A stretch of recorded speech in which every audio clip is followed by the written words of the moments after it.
All right. Hello and welcome to the 27th Degree with Chris and Nancy. Today's podcast will be discussing all things spooky.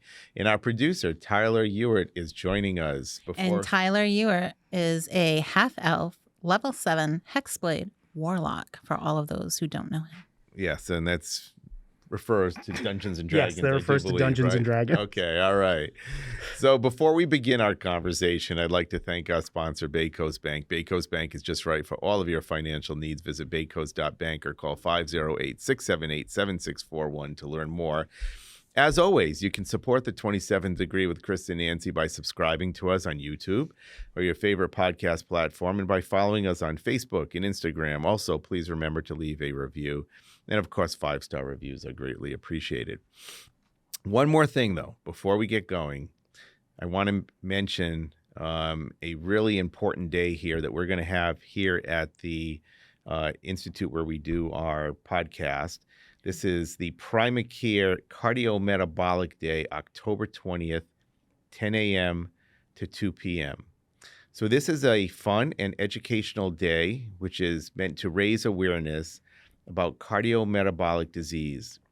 And it is very prevalent in our community here in Fall River and the New Bedford area. You get a free screening for diabetes and cholesterol, body composition scan to determine total body fat and muscle mass. And then you get to meet with some of our Primacare team of physicians and nurse practitioners from cardiology, endocrinology, and our obesity specialty team, podiatry, and vascular surgery in addition. Also, our Medi Weight Loss nutritionist for a free consultation in a very friendly and fun environment. You also get to watch a cooking lesson on how to prepare a healthy meal by a celebrity chef. Oh, I'm not sure who that is, but a celebrity chef. That's exciting. And we hope you'll come. Once again, it is October 20th, 10 to 2 p.m. right here at Primacare. What's the address for this particular building? 277 Pleasant Street. 277 Pleasant Street. Building 1, 6th floor. Building 1, 6th floor, right across from the parking deck. Hard to miss. And that's BioSkills of the Northeast. Yes. And that's where you're going. BioSkills of the Northeast, yes. That's correct. Or Bones. Bone. A bone. Oh, Mr. Bones is behind us. Yes, too. Mr. Bones is behind us. All right. So this is a really fun podcast that we do once a year around Halloween, and we thought we'd bring Tyler in here today. You can't really see what he looks like. Yeah, this was, so to be clear, they usually wear Halloween costumes. No, we don't. And you did last year. And I decorated the space last year, and then I decorated again this year because this was supposed to be the spooky podcast. We didn't bring our and then you didn't bring costumes, and now... And he's always scary looking. Yeah, that's true. But we'll share the mask. All right. I think inevitably I'll take it off. It'll probably get too hot, and I'll have to take the mask off. All right. That'd be a cool mask to wear if we have to go back to those like nasty COVID stuff. I suppose so, yeah. So where do we start with this? Oh my gosh. So Tyler and I were talking a little bit last week after our podcast, and he just happened to mention Saved by the Bell. So I'm going to have him talk a little bit about that, and I have some backup information to put on that, but I just thought we'd share. You mean the show Saved by the Bell? No. Oh my gosh. Just sit back. All right. No. So we're going to There was talk. a show Saved by the Bell. Yeah, no, there was a show you know Saved by the this. Bell. You know what this is. Okay, It's go ahead. in the Victorian era where they had the bells. Oh, in the coffin. Yeah. So, I thought we'd talk about just some like spooky, creepy things, and then like maybe our favorite podcasts, books, movies, if we ever had any kind of ghostly happenings to us. I've had some of those experiences we can talk about. Scared? Sure. And those true stories. I'm actually most scared when I do this podcast with you, Nancy, but that's a whole other issue. Be. And now it's a double threat because we have a half-elf level 7 hexblade warlock. I feel kind of outnumbered here between the two of you. I hope I can make it through this and survive, but we'll see how it goes. I love that you're sitting in the middle between us. I'm not sure I love it. But yeah, so that's kind of what I thought we'd talk about, sharing our favorite like spooky stories and what scares us and have we ever, and what do we believe in? Yeah. Like I asked my husband before I came over here, and I'm like, John, let me ask you something. Yes or no? Do you believe in Bigfoot, aliens, ghosts, demons, psychics, Ouija boards? Like, what do you believe in? He was a maybe on the aliens. And I didn't appreciate his humor because when I asked him, do you believe in demons? He just looked at me. Yeah. Like I was a demon. I'm like, that's not nice. How long have you been married? 35 years. Yeah, he believes in demons. Okay, so let's move on. Okay. All right. Nice. So let's start with Saved by the Bell. So you had brought that up. Do you want to start with that? Sure. AJ, hit me with that spooky. Spooky. There we go. So back in the day, a long time ago, before it was possible to know if a human had passed on to the other realm, it was difficult for doctors to accurately say if someone had died. Calm down, please. I know this is terrifying, but keep your composure. Oh my God. Oftentimes, people were buried alive, and it wasn't until much later when they were dug up that we would see claw and scratch marks on the top of the coffin as they were removed. Yeah. So inevitably, a system was devised in order to make sure that those who were buried were in fact dead, and not just in a deep, deep sleep. What they did was they installed a bell on top of the grave, with a tube that ran down into the coffin, and a string connected the bell to the inside. If the person woke up and found themselves trapped underground, they would furiously ring the bell, and the keepers of the cemetery would come and dig them up as quickly as they could. And this is where we get the term, saved by the bell. Or dead ringer. Or dead ringer. Okay, you can kill it. Interesting. How you like them apples? Oh my God. I voice. love the effects. Yeah. So, I was like, can you imagine waking up, like misdiagnosed by a doctor and you're dead, right? Yeah. And then you wake up in a bloody coffin. Yeah. Yeah, I remember once being called to a code in the morgue at the hospital that I trained in. Really? Yeah. Talk a little more about that. Well, I can't give away any identifying information, but there was a patient that was brought down to the morgue and was reportedly deceased, but then they heard knocking on the door. You put the bodies in cold storage in these Drawers. Heard knocking. Of course, it wasn't really a mortician, but whoever was down there monitoring was obviously quite freaked out. Oh yeah, you think? And opened the drawer and pulled out the body, and they were alive. So yeah, we had a code down in the morgue. They were only alive for a short period of time. Unfortunately, they were, I think they came to for about 10 minutes. And so they were gonna go anyway. Yeah, but what a horrifying thing, you wake thing. up in this cold storage box, Yeah. That has happened before, actually. Yeah. It happens even in modern times. Yeah, now. in modern times. Yeah. That's why, it's, whenever there's a pronouncement, a doctor is supposed to do the pronouncement and make sure and listen to, the heart and check for pulse and see if there's any breathing or whatnot. But, once in a while, patients are not really deceased but appear that way, and then they wake up. Most of those patients don't actually recover, quite honestly, but occasionally it has happened. Do you know a patient in the ER? So my husband's an ER nurse, right? So do you know a patient walked in up to the triage desk and John asked, what's wrong? What's your main complaint? He said, I haven't had a pulse for 20 minutes. So he would have been one of those that had woken up in the morgue. But so getting back to the Saved by the Bell stuff, when I was just doing a little bit of research on this, you know what I hadn't heard of, because this was pretty prevalent back in in the Victorian era, where they had cholera and everything else going on.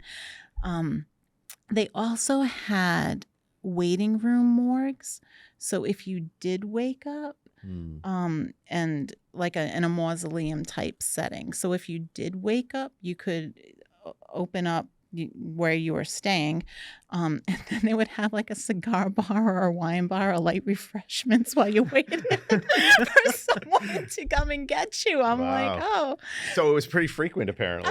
I guess enough that they were doing so this. This would probably be a reason in the 1800s, if they even did this back then, not to be embalmed and not to be cremated, because you really wouldn't want to wake up in the crematorium. No. One can only imagine. And There's a woman in Australia who dies quite frequently, actually. Really? So she's been, I don't know if she was ever buried, but I think she was legally pronounced dead twice. Oh my Wow. God. She has like a condition, like a comatose condition where her pulse drops so low that 2 times at least she's made it into the morgue. Wow. And then I think a couple of other times they almost got her there as well. I would But she have has like a something life like alert bracelet now. Tattoo.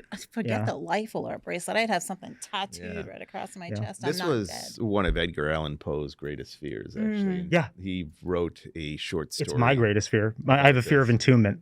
Yeah. Yeah, I really do. I want to be cremated when I die because Us the too. idea of being put in a box, Yeah. Freaks me out. oh, it scares the crap out of me. And even with the Saved by the Bell, can you imagine if it's like a windy night? Like they're running around checking all Well, these yeah. night Well, what if you coffins. you're vigorously ringing the bell I and you know. break the string? Right? Yeah. Right?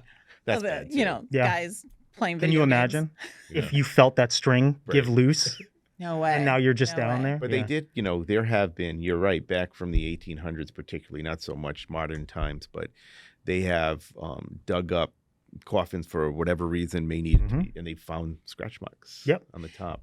So, I was looking, like I said, I was reading a little bit on this. When the last coffin that was made to save you was made in 1995. Really? Yes. Wow. It's like, so it is a very real fear. Well, I think it's a real fear. It probably doesn't happen much anymore, but Not quite as often, no. But no. I mean, it's still nowadays when it happens, it's Yeah. obviously very convincing because you're talking about medical issues Right. that lead even doctors to assume, you know what I mean? Like this person is clearly passed on. Well, there are patients who don't have pulses who are alive. If you have an intra-aortic balloon pump in, little medical, No, Little maybe things that for was you. that guy's problem. you actually are walking and talking and functioning without any pulse. Sounds like another So podcast. they put those, as you know, in patients who have really diminished heart function, and it basically takes the place of your heart pumping, but it's not a pump, it's a continuous flow, so there's no pulse. You hear that, Mr. Bones? So I've had a number of There might be patients with, folk intra-aortic balloon pumps awaiting heart transplantation, and you can't find a pulse on most of them. So that could be, that's a scary thing. So that is actually here. Go ahead and your What? doctor, take my pulse. You don't have much of one, do you? So this is an old Is that the half elf thing? this is a psychic trick, Yeah. actually. So I've got my wallet under my armpit.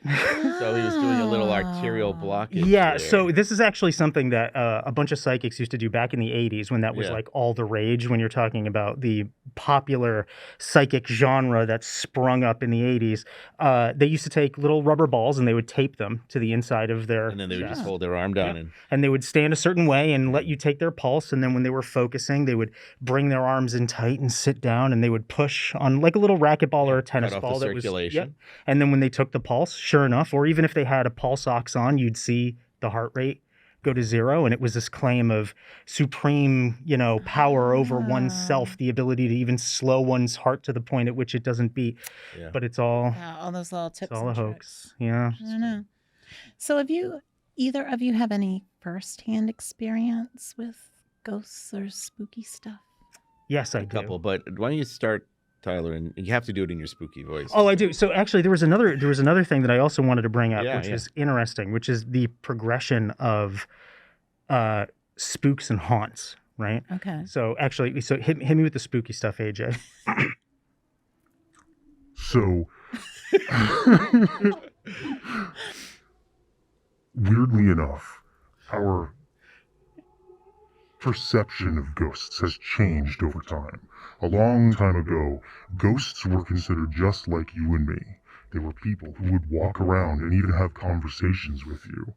You would meet them on the street and not even know they were dead until much later when you spoke to a friend saying, "Hey, I saw Tom," and they go, "Tom has been dead for weeks." You look back at old plays Shakespeare, like King Lear. Most of the time, the dead were always humans walking around like you and me, and in fact, when the pictures came about, the talkies, the movies, they were known as phantasmagorias, Yes. where you would go and you would watch these spooky, horrific things on the screen.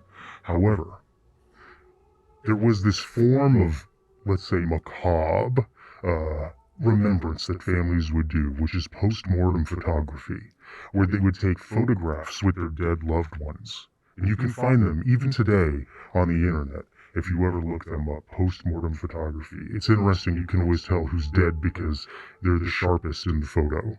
Back then, photographs would take a very long time when you were taking a picture, and those alive would move and shift, so they would be slightly blurry, but the dead was always solid in the frame. Well, one man actually started to do double exposures, and he began the theory that he could actually photograph the dead ghosts from beyond.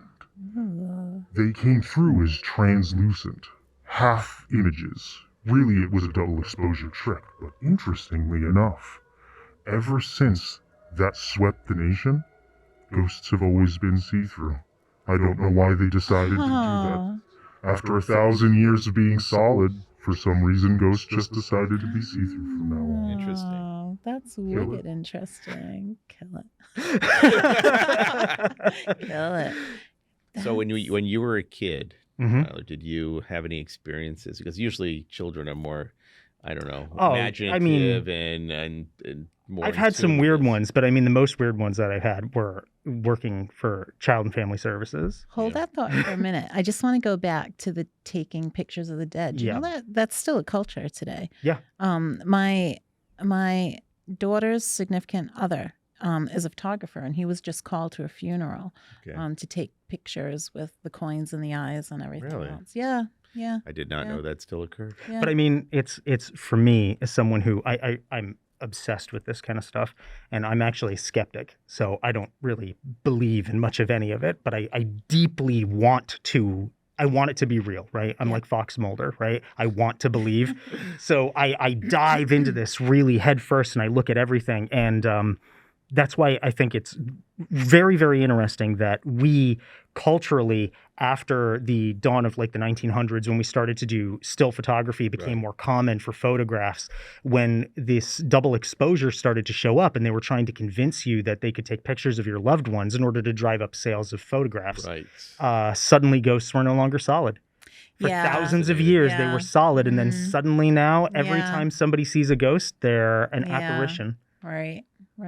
Yeah. Makes you wonder, are they real or is it just It does. play Or a in the trick of brain? our minds, and that's what we expect to see, and Well, I that's what think we our see. minds can trick us in many ways, no doubt. I would agree. Yeah.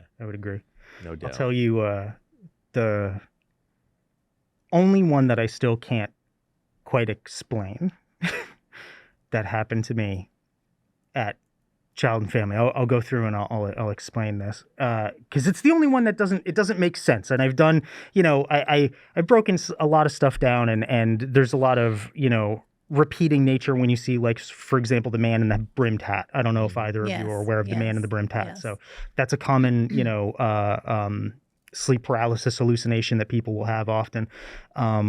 And there were reports of that even in the group home that I was working in as well. But this one really, really, really was strange, and I still think about it to this day. So go ahead, AJ, hit me with spooky. So, years ago, I used to work for Child and Family Services. My job was in a group home with people who had been abused. Now, this group home was of very particular interest because it was very old. So old, in fact, that the pipes for the water were actually outside of the walls. They were not in the walls like a modern house would have. And the design was strange. It had a large horseshoe driveway in the front and a parking lot in the back. 2 staircases, one on either side of the house, 2 basements. One old cobblestone, eerie. The other slightly modern, 50s or 60s style. There was a sink and a shower, but no toilet in this basement. I commented, why? Why does this house look like this? They tell me it used to be a funeral home. Oh. They bought it and turned it into a battered women's shelter in the 70s, and then converted it now into this group home in the modern day. There were stories about children ghosts, men with brimmed hats, all of these different stories, and I was obsessed. And I learned every single one. And I did see, on occasion, a ghostly child that I was convinced was a child who was out of bed in the middle of the night. And I chased them, they vanished, and I never saw them again. And now I'm convinced that that may have in fact been one of the ghostly children in the house. Mm. But this particular case, that really frightens me. In the back section of the house, I had created a little theater space for the children to put on plays. It was late at night, and as I was crossing from the living room going back to the theater space, all the lights were off. It was dark.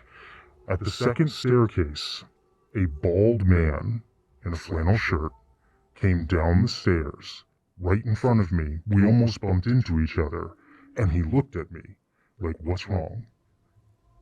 Making eye contact with me, acknowledging my presence, and then walking into the dark of the back, and I froze solid, terrified. I had never heard a report about a man, anything like this. It freaked me out, but he was still in there, because the back door of the facility had an alarm on it, and if you went out the door, the alarm would go off, so I knew he was still back there. In a panic, and not my proudest moment, I hollered out to the children, "Who's brave enough to go into the dark and turn the lights on?"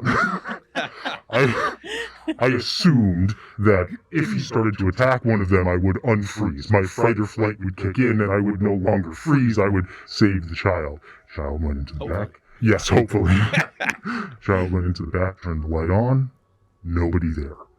I didn't tell any of the kids. I kept it to myself. I didn't tell the staff. I kept it to myself. All of the stories from this location had to do with a little boy and a man in a brimmed hat. None of them had to do with a bald man in a red flannel shirt. So a month, 2 months goes by. I don't tell anybody. I keep it to myself. I assume it must be a hallucination. Finally, one of the children come home from the high school, the local Portsmouth high school. They tell me, "Oh, I'm aware of the ghosts. I know about the ghosts." And I'm like, "Oh, really? Please go on and tell me." They go, "Yeah, my gym teacher, he saw the ghosts." And I'm like, "Your gym teacher saw the ghosts?" Apparently, the gym teacher at the local high school had worked there as a counselor in the 70s, back when it was a battered women's shelter, and now works at the high school.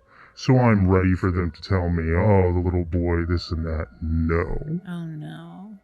They tell me that there is a bald-headed man that wears a red flannel shirt that tries to get out the back door. Oh, my God. And I had not told anyone about that.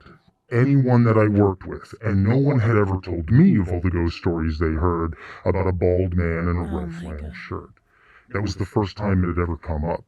When I saw it, and then when the coach said the same thing. That's interesting. That's like spooky. And he was like, he looked like a real guy. He wasn't like see-through or anything. He wasn't like see-through. you assumed he was a real person. I made eye contact with him. Looking back on it, it might be my mind playing tricks on me. Maybe he was a little faded, a little desaturated, but that just might be my mind thinking of what a ghost looks like and putting it on there. But that same door, from the day that we opened, would have issues. In the middle of the night, the alarm would go off. The one that I told you would go off if the door was opened. But when the staff would go to check, the door was always locked. So much so, we would call the police. The police were the ones who told us, because again, this home was closed for 2 decades. They told us that they would get that same call back in the day when it was open as a battered women's shelter.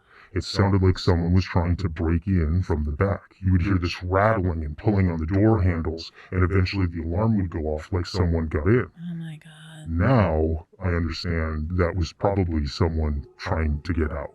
Oh my God. That's very... Hit me with that sting. Hit me with that sting.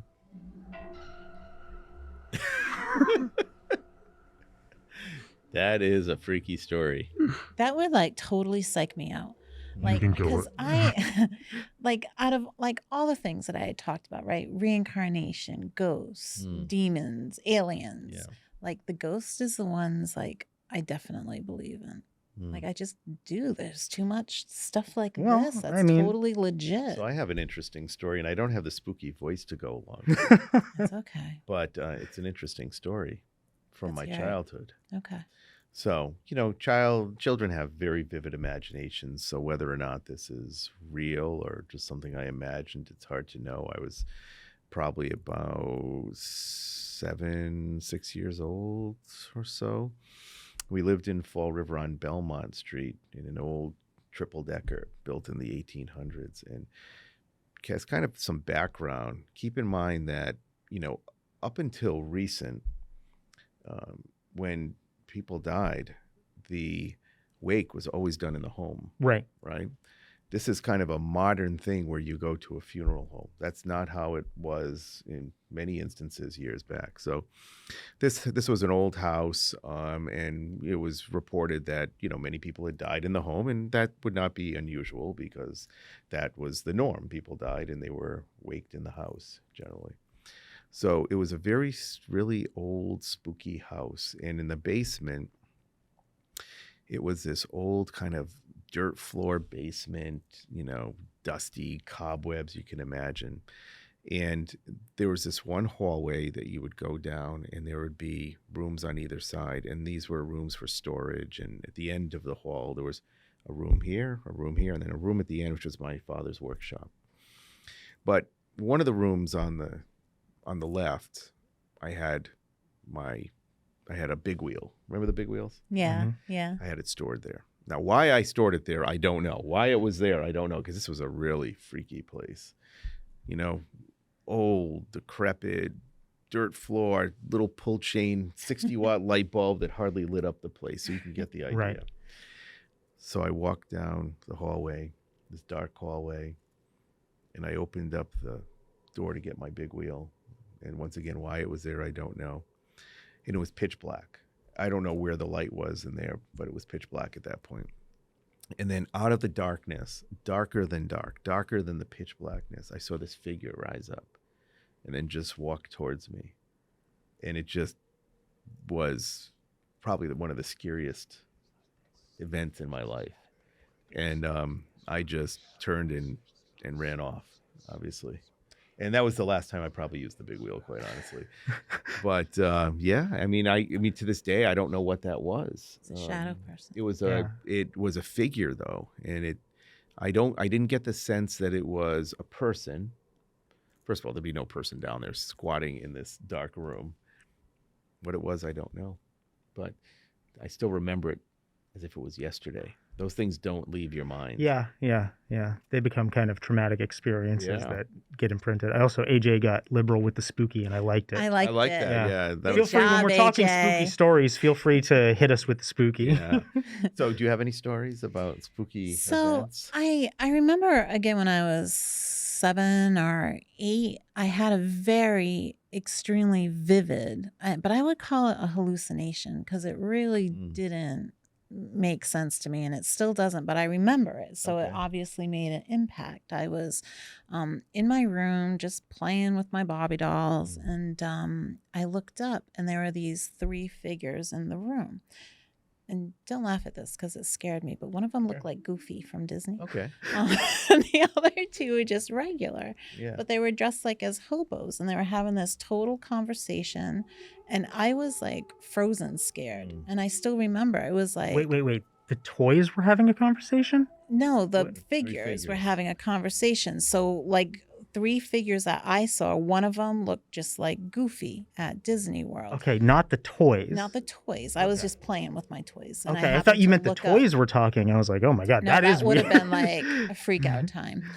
So I was just sitting there playing, right? And then I just happened to look up, and in front of me were these 3 figures. One of them was this Goofy-like figure, and the other 2 were like hobo men. And they were just having this regular conversation, not even acknowledging that I was there, but I was like frozen, solid, to the spot. And then they just vanished. I cried hysterically. I tried telling my parents, and they're like, "Oh, go to bed, honey. You're tired." Right. But it was vivid. So I don't know what that was. The Goofy figure, was it like a real? Like, did it look like a guy in a suit, or did it look like a humanoid, like goofy? A humanoid goofy. Yeah. It was just like so, and I hadn't been to Disney World, Yeah. and it was just, I wasn't that into Disney. It was just, and you know how, I guess now looking back at that, Goofy is kind of dressed like a little hobo guy.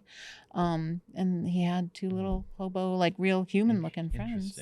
But that was like, I was totally freaked out about it. And to this day, when when we have any kind of conversation, I just automatically go back to that. But I'm thinking, must have been a hallucination. I don't know. You wonder, you have these experiences as a child if it's just a vivid imagination. But then there are these things that happen, like with Tyler. Well, how do you explain Tyler? Yeah. And that's a whole different And then story. you wonder, like, do we have different dimensions that we live in? And like one of the dimensions just overlaps. So we have that like void in time, that we have the overlap in time. I mean, there's so many There are different theories things about that. People come up with.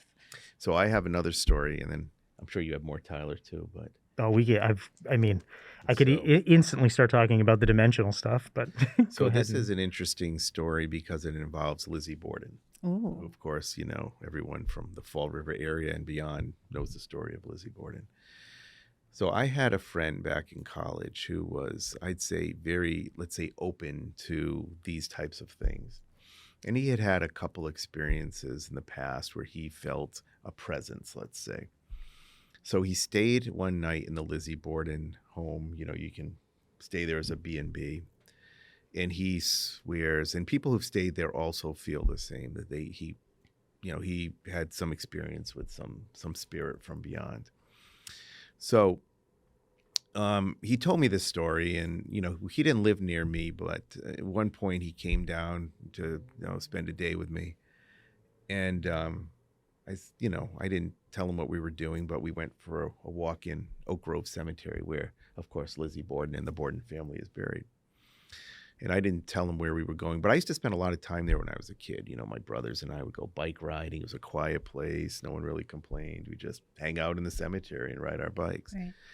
So, we of course knew where, Lizzie Borden's grave was, the father's grave. And if you've ever seen it, like Lizzie Borden's gravestone is this flat stone that's basically just, if you walk over it, you don't know it's there. It's not a headstone. It's just a stone on the ground I believe it says Elizabeth. I might say Lizzie. I think it says Elizabeth. And then the father has this, big monument. I don't think it says Borden either, does it? No, I don't. I think she changed her name, if I'm not mistaken. Yeah, I think it's just her, and I haven't been there now in 25 years, so I don't know.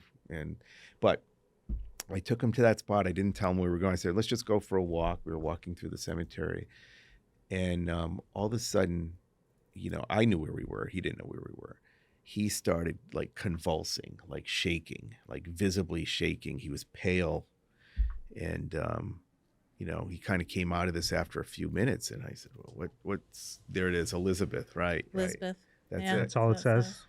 Elizabeth. And I said, what happened there? And he said, I don't know. I was walking and I felt this like presence come over me. And I felt like there was some very dark, evil force that was there with me. And then I said, you know where you are right now? And he said, no, I know we're in the cemetery. I said, look down.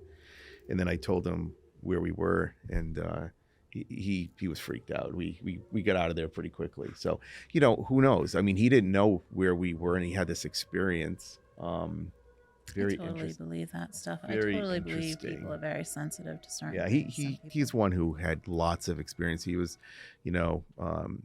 very creative, artistic, and I don't know if that goes along with this, but I think sometimes it does. And could be. He was very in tune with that stuff. So that was a freaky experience. Of course it was. Yeah. Primacare is Southeastern New England's trusted leader in medical care. With offices in Fall River and surrounding communities, we're dedicated to your well-being. Our carefully selected team of more than 150 providers offers world-class primary and specialty medical care. Primacare doctors are supported by a skilled staff trained to deliver comprehensive radiology, imaging, and testing services. Primacare is large enough to take care of all your medical needs, but small enough to care for you personally. Primacare is by your side. You know, the only other kind of like shivery thing I got when we were down at Gettysburg, and we were touring, you know, the battle site, and it I didn't see anything, didn't experience anything, except like it was just that weird feeling, like it was different, it was unexpected, and you got like those shivers up your spine. Yeah, I mean, sometimes you're in these situations and the hair just stands up on the back of your neck, and you don't know what it is, but you get that fight or flight response, and you just want to get out. It's an interesting concept. There is a certain... Oh, Mr. Bones is trying to attack you. Oh, no. Mr. Bones, what happened? Mr. Bones. Okay. Yeah. You need some attention. There was a... I can't remember exactly...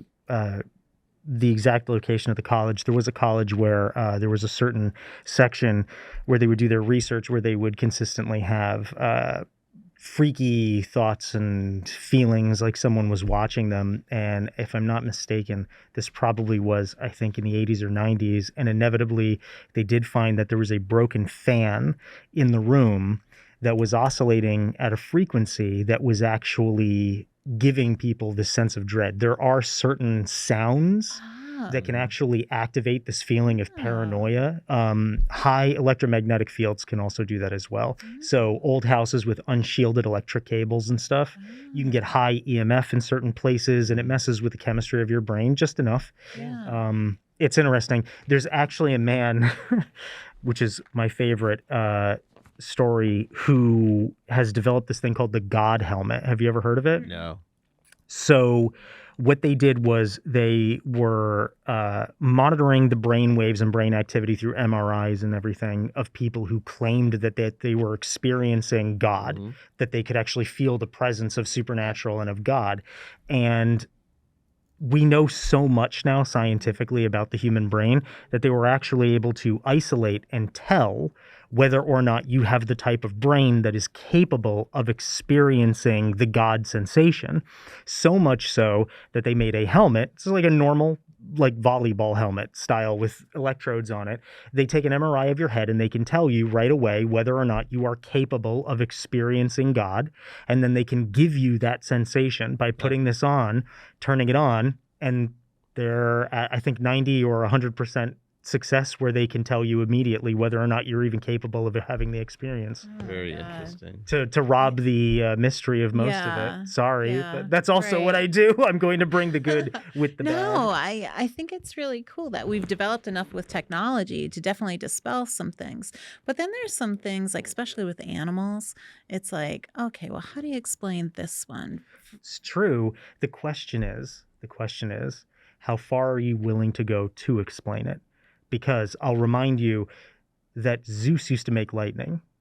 Just because we don't have an explanation for something right now doesn't necessarily mean, number one, that it isn't happening, but also that it isn't paranormal, right? There's a very real possibility that we may actually be seeing these ghouls and specters that could be a reality of our world, and we just haven't figured out what it is yet. And maybe one day when we figure out what it is, we'll go, oh, gee. That's so true, right? Because the brain, we know what 7 to 10% of the brain actually does, and the other 90% we're kind of like, well, what does it do? So this could be all part of our normal brain functions that we haven't really tapped into Well, yet, there's some people who believe that when we die, we go to a different plane, right? Call it heaven or whatnot. But other people believe there's an alternate experience, right? And that we just end up on another plane. Parallel universe, let's say. That's interesting. Sorry, finish your thought. No, and you wonder if there's a connection sometimes and they overlap, right? Let's say our universe overlaps with another, our world overlaps with another. Yeah. These are theories I've heard. Yeah. It's interesting. A popular theory that I've heard that you just reminded me of that I forgot until just now. So hit me with that spooky, AJ, and you can stay on me for most of it. Interestingly enough, right, 1947, there's a crash, Roswell, New Mexico. Right. I believe it's July 7th, I think, if I'm not mistaken. Anyway, this farmer supposedly has a crash in his field. It's reported by the U.S. government. They come straight out and they say it is, in fact, a UFO. We have recovered a crashed UFO. Later, it gets dispelled. Jesse Marcel is the name of the man who reports to Nellis Air Force Base and is in the newspaper saying that they found this UFO crash site material. In any case, a story goes along with this that pops up a little bit later and supposedly has been corroborated by the individual who first wrote it down. Bodies were recovered at this site. Apparently, one of them was still alive and capable of communicating, but communicating only telepathically. It communicated with one of the receptionists who was working at the facility at the time. She claimed that the alien explained to her the nature of our reality and why we exist as a whole. And as it turns out, none of us are really here. We are all spiritual beings trapped in human flesh. So, the reason they are able to travel faster than the speed of light without falling apart is these aliens, these greys, as we know them, they're not actually living creatures. They are forms of mass that are inhabited by a fourth dimensional being. We here on Earth, according to this alien, according to what I told this woman, are a penal colony for creatures that have committed crimes in another dimension, and we have no care for others and are highly self-interested. And the goal here is to have us experience the disconnection of the unification of the mind, where everyone is part of this grand experience in that other dimension, and being isolated in these neat prisons that we now inhabit, are forced to work to communicate with one another and try and have meaningful experiences. And each time we die, we are then taken and put back into a new meat prison, and we repeat this process until we finally gain that kind of enlightenment and are allowed to rejoin the collective, and we've repaid our debts. Interesting. You know, that makes sense with some other stories that you hear too, right? On like reincarnation. And you know that famous case with that little 2-year-old boy who had said it was a James Leninier case, maybe. I might be mispronouncing his last name. I may have written it down here. But anyways, James Leninger, when he was 2 years old, he had vivid dreams about crashing a plane. And as he got older and he would tell his parents, who never mentioned anything about planes or World War II or anything, he would come out with these amazing details about the plane crash, about who his friends were on base, all this stuff. And come to find out, everything that he was saying aligned with someone who they could trace back to this location that actually was a World War II pilot that lost their life when they were 21. Now, a 2-year-old who doesn't know anything about World War II, parents never mentioned it. Like, if you take all this at face value, that goes like folds right into the dimensional thing where, you know, reincarnation. I do kind of believe in reincarnation. I mean, there's some crazy things that people experience, like you say, that even go beyond like normal time and space as we experience it. I heard this story recently, and you don't know how much of this is real or not. Of course, with any of these stories, you wonder, but there was a woman whose son was in Vietnam, and she was back in the States, and she had some serious medical issues and underwent surgery for breast cancer. And as she was coming out of anesthesia and, you know, not completely clear, she had this image of her son in the jungles in Vietnam, and she could see clearly a sniper that was getting ready to shoot at him. And she, in her mind, screamed, "Jim, duck, duck." So then she woke up, and she didn't even really remember it that well until later on. About a month later, she gets a letter from her son. And her son says, "Mom, the weirdest thing happened. I was in the jungle. clear as day, I heard this woman's voice screaming to duck, and I ducked, and as I did, a bullet grazed my helmet. Oh my God. And you wonder, like, I just, fascinating like, how that stuff happens. Yeah, there's like something there, right? Yeah. So we had a friend of the family who was like really solid, legit, right? Mhm. Not one to really even delve into this stuff as far as I know. And unfortunately, she had lost her young son. And she tells this story occasionally.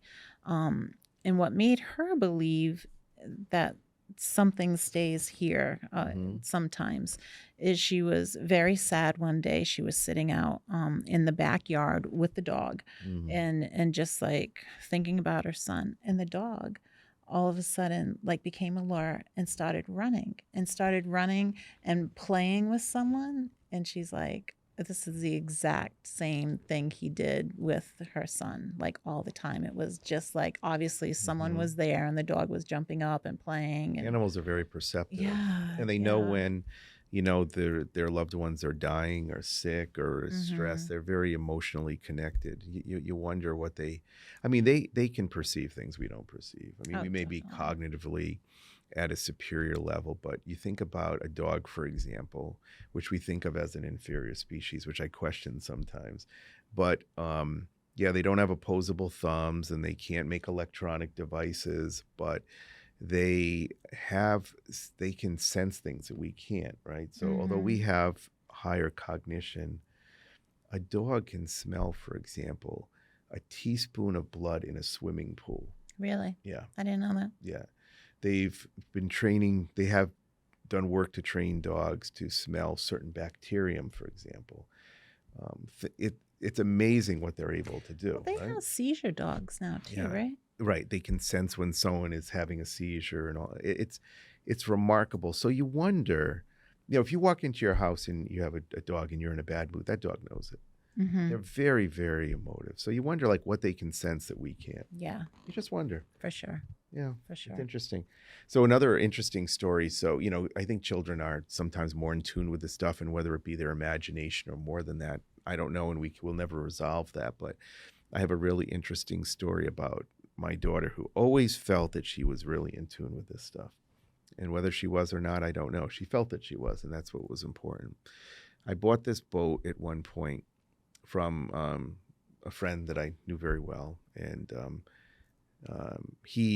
this was where he spent his whole life. And he was older than me, probably about 15, 20 years older. And he spent his every waking moment on this boat. And then he, you know, unfortunately passed away. And I bought the boat from his widow. So the boat was older, and he didn't take it out all that much. And we wanted to use it, and we realized it did have some engine problems, some issues. And I'd always be on the boat tinkering with the engines and trying to fix this and trying to fix that and this and that. And so, you know, one day I was just frustrated, and I said, and I won't use his name, but I said, I was just speaking out loud in front of my daughter. I said, God, I just wish that, you know, when I was alive, that he had, you know, clued me in on some of these things with the boat, because I would have been, you know, known better. Like, you know, what did he do for maintenance? You know, did it have this problem? I'm finding out all this stuff, and I don't, you know, really feel capable of fixing it. And my daughter says, I see Fred all the time. I come in the boat and he's sitting right there. I see him all the time. He's sitting in that chair where he used to always sit. And she was really young, so she wouldn't even have known like where he sat all the time. But I knew, because I'd go and hang out with Fred, right? And I said, and it was kind of a humorous, you know, moment, because I said, geez, I wish you had told me that earlier, because if you had, we were about to sell the boat, by the way. If you had, I would have asked him how to fix this problem. But she swears to this day that she saw him all the time sitting on the boat in this one chair that he always used to sit on when he was alive. Yeah, and she would have like no motive to say. She had really no memory even of that. Yeah. I mean, she met him a couple times, but she was so young that she wouldn't have really remembered these specifics. It was very interesting. Yeah, so you have to wonder. You have to wonder if there's like crossover. Yeah, you know. Speaking of animals and what you're saying, some of them have some senses that are beyond our own. Interestingly enough, and you will definitely want to look this up, there's a woman who can smell Alzheimer's. Really? Yep. Mm. It's amazing. So how accurate is she? 100% so far. Now, this is a woman, not a woman. Now, is like for people that are going to develop yes. it? And so that's what's most interesting about this. So her husband one day started to develop this musty smell, as she describes it. And it kept getting worse and worse and worse. She changed his clothes, fabric detergent, shampoo, the whole 9 yards. Eventually, he started to develop Alzheimer's, so she was taking care of him.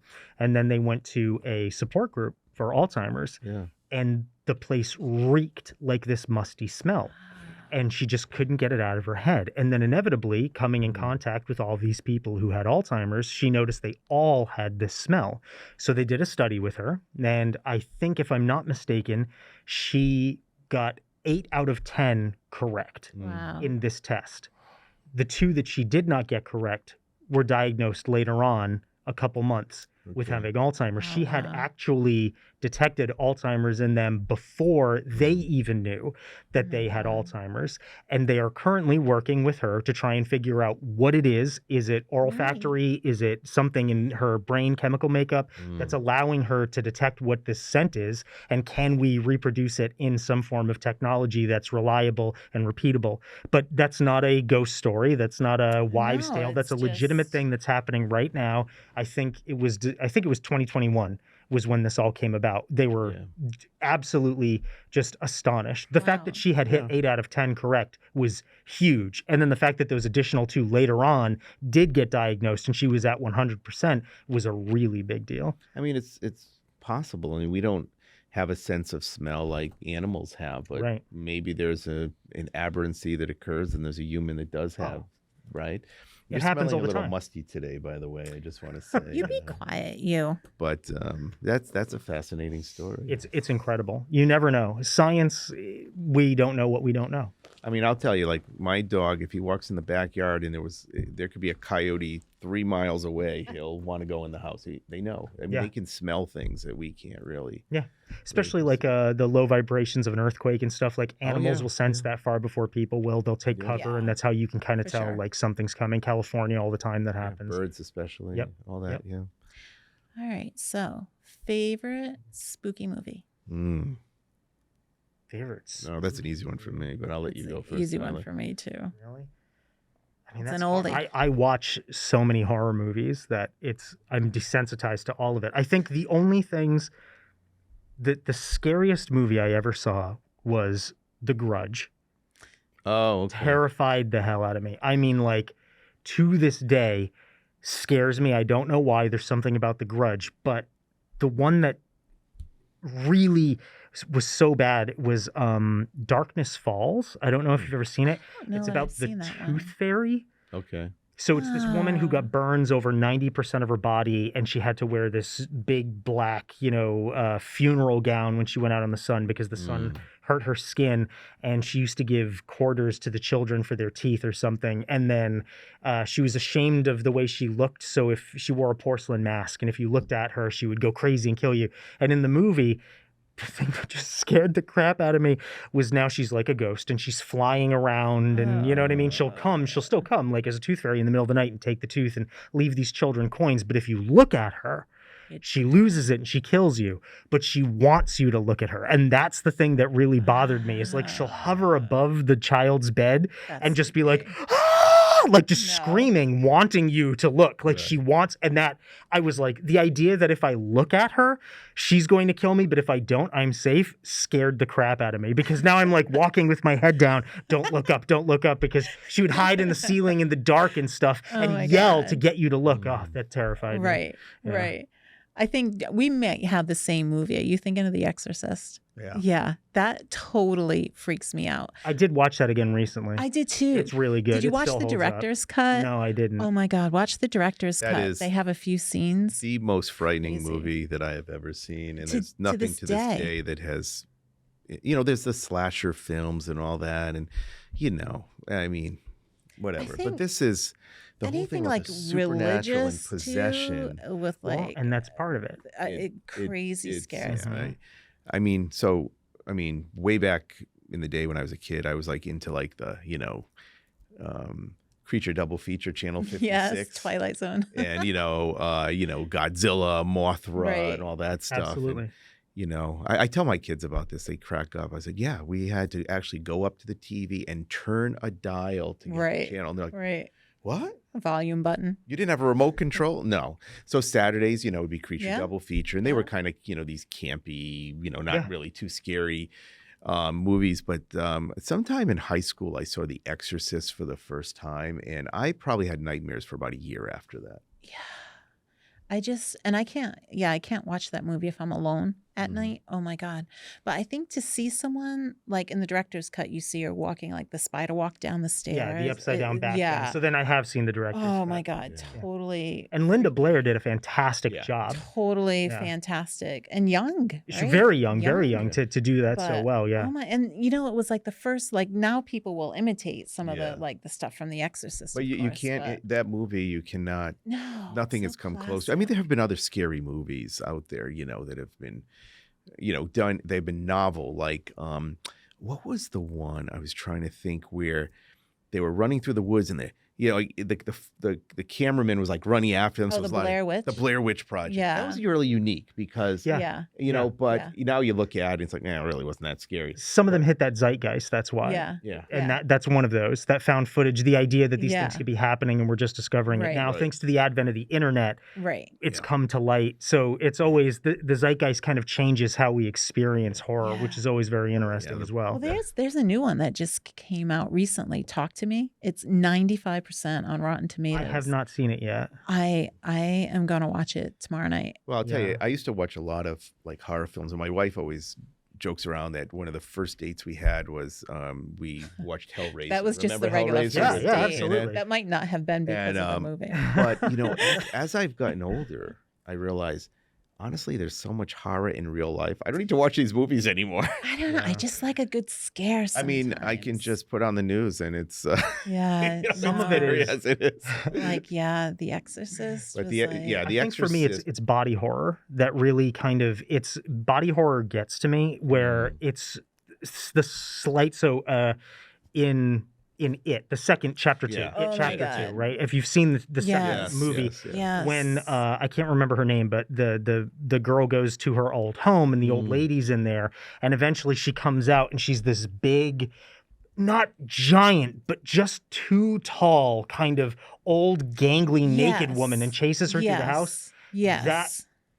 That makes me plots. I can't Yeah. because there's something about just the slight malformation in Right. human where it gets Yeah. into what's called the uncanny valley, right? Which was something that was actually, again, I'm such a geek here. It was discovered by the Greeks when they were actually making statues. They found that the closer you get to something looking like real life, the more uneasy it makes you. The less it looks like a human, the easier we are with it. Yeah. So it rises in realism with safety and it gets better and better and better. And then there's the sharp decline once you hit that 80% until you get to people again. And that's called the uncanny valley, where it's just close enough to a person Yeah. that it makes you feel uncomfortable because it's Yeah. not right. It's just off. Yeah. Well, That that makes me reminds me upset. of, in a way, what you're describing, the movie Pet Sematary. Oh, yeah. Another That was a one. really freaky Yeah. movie because they brought The these f- animals the back original. to life. The original. Yeah. They bring these animals back to life, but there's just something a little off about them. Yeah. Right? Yeah. Yeah. Oh, Yeah. that gave me nightmare. I remember, I think it was Pet Sematary. It was definitely 2 or 3. The thing that freaked me out the most, because again, I have a fear of death. I have a fear of dying. I don't want to die, right? I'm not afraid that someone is going to kill me. The act of not existing terrifies me. Yeah. And in one of the Pet Sematary movies, I can't remember which one it was. Oh no, maybe it wasn't. Maybe it was Night of the Living Dead. Something. Yeah. Yes. It was one of the Night of the Living Dead movies. There was some kind of an ooze that had seeped out. It was the one with like the punk rocker skeleton on the cover. I can't remember the name of it. But there was a taxidermy place where a dog had been cut in half Right. for right, like the right. long way I remember for this. science purposes. And he came to And life. it came to life in half, like, and they had Right. flipped it Oh over. my You could see God. its heart beating, and it terrified me. The thought of like, what if I'm dead in a coffin, and the Oh my ooze gets on God. me, and then I wake up in a coffin? Yeah. Yeah, Right. Yeah. I don't There know. have been so many Night of the Living Dead movies. I know. And it's remarkable. And they keep doing these. I don't know if they're doing them still, but you know. What movie? Oh, well, it's a in Korean Dawn movie, of the Dead. And No, Oh, yeah. it's not. It's like Train to Busan. Yes. Yeah. That's actually a great like zombie movie, and it's not typical. It's really well done. Yeah, it is. Do you Yeah. want to hear a wives' tale that's actually true? Yeah.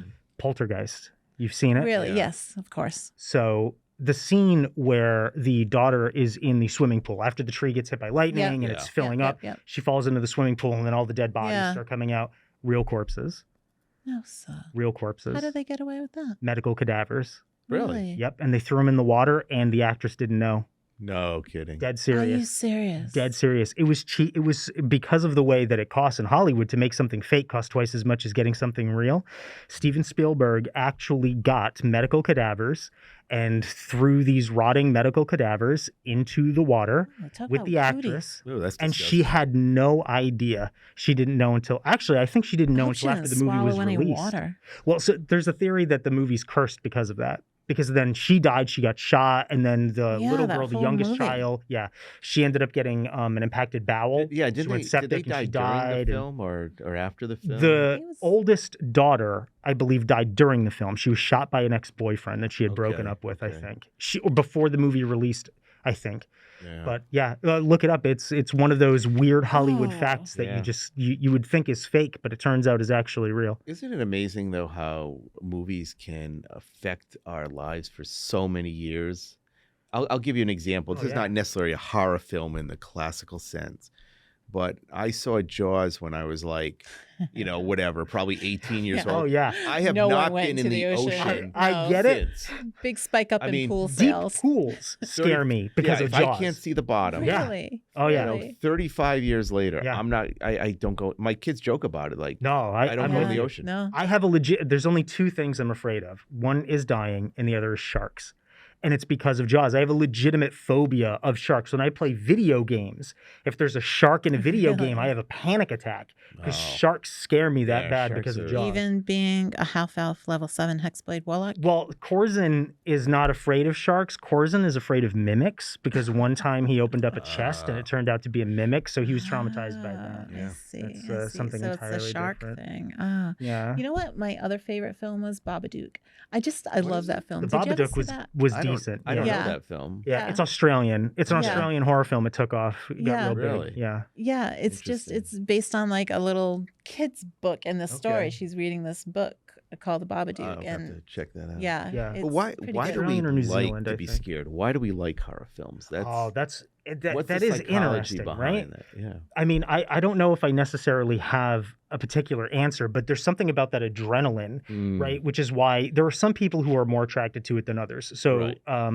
it's strange how like I know people where even when they can't look, they don't want it to end, Right. right? And I Yeah. think there's also a correlate. Like I think that I would, if I didn't have motion sickness, I would like roller coasters more. But I think there's also a correlation kind of between thrill-seeking behavior and that love of being scared, where Right. there's kind of that feeling of danger, but there's safety inside of it, so Right. we can relax and kind of calm ourselves. Because I was good friends with the woman who owned the Lizzie Borden house before she passed away, and I used to go there all the time, but I would never sleep there because even if I don't. Yeah. Personally, I don't believe in ghosts. Even though I've seen something I can't explain, I don't believe in ghosts. But my monkey brain, it knows, it thinks, and then you convince yourself. These things can happen. you That's what convince pareidolia yourself. is, when you see faces and things that aren't really faces, right? When you're Right, looking at a right. cloud and you see a Right, rabbit. That's the way our brain works. We're pattern creatures. Yeah. That's what we do. We always put two and two together. It kept us alive. We were the ones who, when walking by the bush, saw it shake and thought tiger, so we hung back. The other ones that got eaten, they didn't reproduce. And so that monkey brain of better safe than sorry got passed down and passed Right. down. And now we have those kind of instincts where we get these feelings and it makes us go, ooh, maybe not. But there is a feeling that you get sometimes when you're in danger and, you're walking down the street and the hair goes up on the back of your neck. I mean, Yeah. and you Yeah. don't, it's interesting how, there are senses that we have that are beyond the senses that we understand. Yeah. Right? You perceive far more than you realize too. Right, right. So there is, if you ever get a chance watching Mentalists, it's incredible if you've ever seen a mentalist. So there was one, I can't remember the name of it. It was like an HBO series that he had done Yeah. where he would have somebody look at a newspaper and pick 2 random words from the news. I mean, this is an entire newspaper, and they pick plain and blue. And sure enough, he pulls out a piece of paper and it says plain and blue. Right. And then they show you how he did it. While they were looking at the newspaper, he held up a giant sign that said the words plain and blue in their peripheral vision. And they didn't even realize that they were being affected by that peripheral vision. You take in so much data and information all the time. It's difficult for us as a common person to sort through that. But when you look at people who have Asperger's, who are on the spectrum, you see these people who are hyper-focused. They are sometimes called savants because that information that they're taking in, they do process all of it. It can be overwhelming, which is when they get overstimulated and they need to separate themselves. Sometimes they have to wear noise-canceling headphones. But the brain is capable of incredible amounts of detail and capture. To your point, wasn't there something on subliminal messaging that they had to ban it or really restrict it on some certain advertisements that were done? So, I mean, subliminal messaging works to a degree, right? I'm not sure. They might have put it in place preemptively just to make sure that nothing bad would happen when advertising. But I wouldn't be surprised, especially considering, like I said, if you just look up mentalists and see their tricks. Well, there used to be a show called Mentalist, right? Yeah, there was. But I mean, real mentalists, where these guys go out and they do it in front of you and you're like, where that it's not makes really trickery per se, but someone who has, trickery. I mean, are there people out there who can read others' thoughts? You wonder well, about I that. mean, I can, but I just don't like to. Actually, we all can. You're the only one who can't. We've talked about this before. See, I like those are the things that get in your head. Like, what if everyone can, but they all know not to talk about it. So I'm the only one who doesn't. Yeah, that's real paranoia right there. Yeah, I had a. So have you ever gone to a psychic before? No, I don't believe in psychics. I think they are farces. I don't think you know, I'm not sure if I believe in it or not. I think it's probably a big money making scheme for the most part. But I did have a really interesting experience where, you know, I wasn't going there asking for the psychic to, you know, tell me about my grandfather or grandmother or anything like that who had passed away. But it was done in someone's home, and you would go up individually. It wasn't one of these crowd things, you know. Yeah. And, you know, this woman had no idea who I was, what I did for a living, unless someone told her, which is always possible. But we made a... This was at a party? At a party. But we made a pact not to tell her anything about any of us. Mm-hmm. So I went in there and I walk in the room and she says, "Oh my God, I've never seen so many dead people around someone before." Mm-hmm.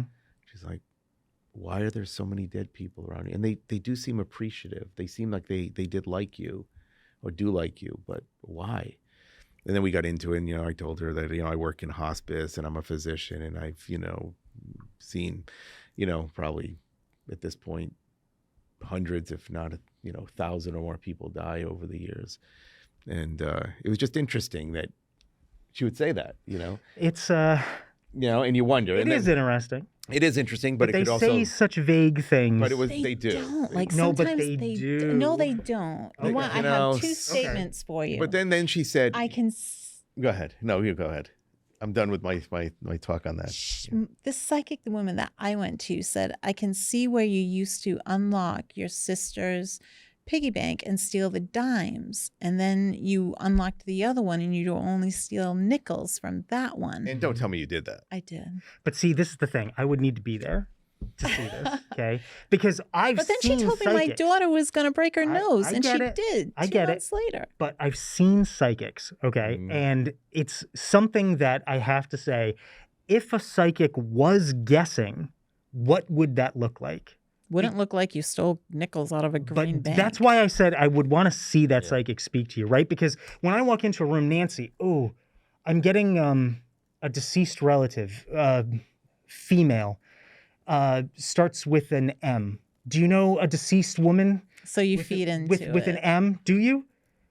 A deceased woman, older, M, like a Mary or because there's a million a Mary, a Madeline, or Maria, or John. I know a deceased man starts with a J, a John or James. Right. J names and M names are the 2 most popular names. Right. When it comes to people. So there's a lot of that. There is. You know. Pick a number between 1 and 10, Nancy. 2. 2? 7. Okay. In order of the most popular numbers: 7, 3, 5, 9. Most people will pick an odd number, and they usually go for 7 first. You're an outlier. That's very interesting. Says a lot about you. 7, 3, 5, 9, in that order are the most popular numbers picked. We are creatures of habit. Yeah. I would like to see her go, oh, you stole quarters from a piggy bank. Because again, to me, if I was going to guess, like what I just did, Mary... Isn't that guessing? Isn't that just what guessing is? Sometimes, yeah. So, like, I mean, if I was guessing and just naming things... Your experience was very specific, though. In the end, but that's what you remember.